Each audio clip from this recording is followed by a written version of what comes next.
𝗖𝗓 was telling us yesterday about when he reached out to you a couple of years ago.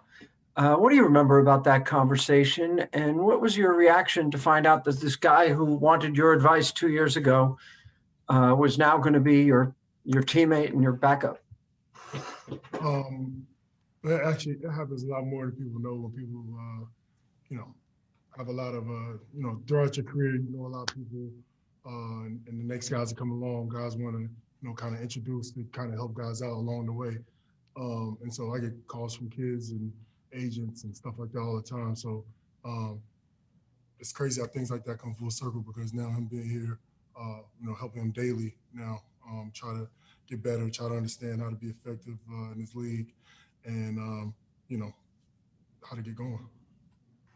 Do you find it interesting or rewarding or whatever you find it that there's this history with the Rockets of guys who've paid dues overseas, Mario Ellie, Pat Beverly, yourself now, 𝗖𝗓, that go overseas and then make their careers back in the NBA? Um, it just shows guys' resistance to being told no. Um, you know, having the mind to be able to not make it and to keep fighting and get better, go over there, get better, get better, get better, work on your game and get an opportunity to come back. I think it just shows the test of all the men that were able to do it. Adam Spalding. PJ, along those lines, does it mean something to you that you've become in a way a role model for these guys that do have to go overseas to find their way back here? Yeah, I take that. I take that personally. That's something that I wear on my sleeve every single day. Um, I was told I wasn't good enough. I was told that I couldn't. I was an NBA player.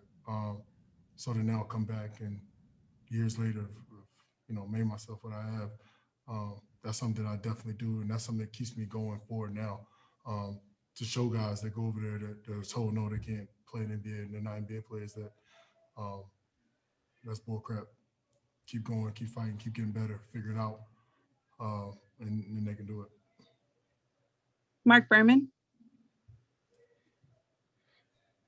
PJ, given that you've obviously seen how tough this business can be, just the stuff you're talking about right there, how tough is it for you when you see a guy like Gerald have to get waived given the situation, the numbers game, all that? We always say it's a business when it comes to stuff like that. Joe Green is Joe Green. You know what you're gonna get every single day. A lot of times, they always say it's so cliche, all the sayings when people get cut, but numbers games and all that stuff. But it's always tough. It's always tough. Gerald's in the hearts of all of us. All the guys that have been here.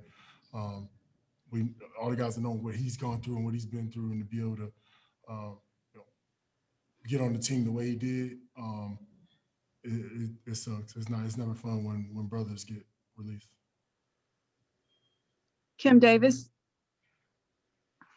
Hey PJ, with the regular season opening on Wednesday, can you just talk about kind of how you're feeling? I want to speak for the team, starting the new season, getting things underway, all just the newness that's happening, and how you feel the team is poised and ready to get started with this new campaign. I'm feeling great. I'm feeling good. Everybody's working really hard. Everybody's doing everything they can to get the season started on the right foot. I think it's something that, coming back so soon, it's going to be something that guys got to pace, got to figure out. You can't just jump straight in and, just like the season left off. It's a new season, but it's a different kind of season. I think the way the scheduling is and the way that the game's going to come, I think it's something that the team, coaches, staff, is going to have to figure out as the year goes on. But I think guys are doing everything they can to be able to be prepared to start the year. Thank you. Kaylee Griffin.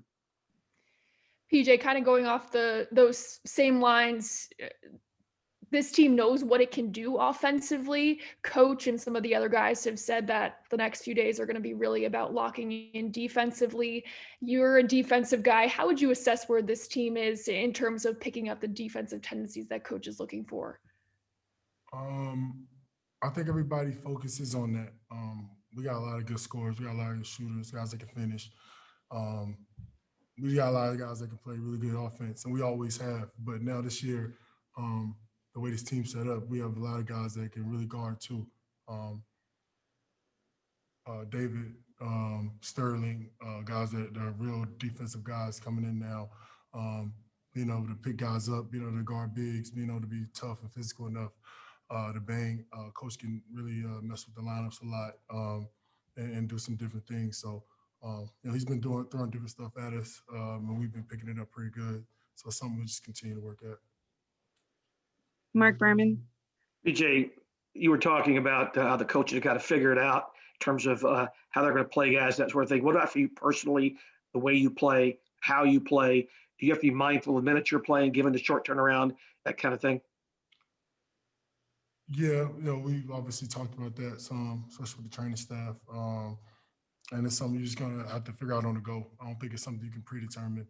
A lot of people try to do that. I'm not one to do that. I like to go as the season goes and kind of figure it out. You want to win, and at the end of the day, you're going to do everything it takes to win, but at the same time, you got to be mindful of body and being able to preserve yourself for the whole season. Thank you, PJ.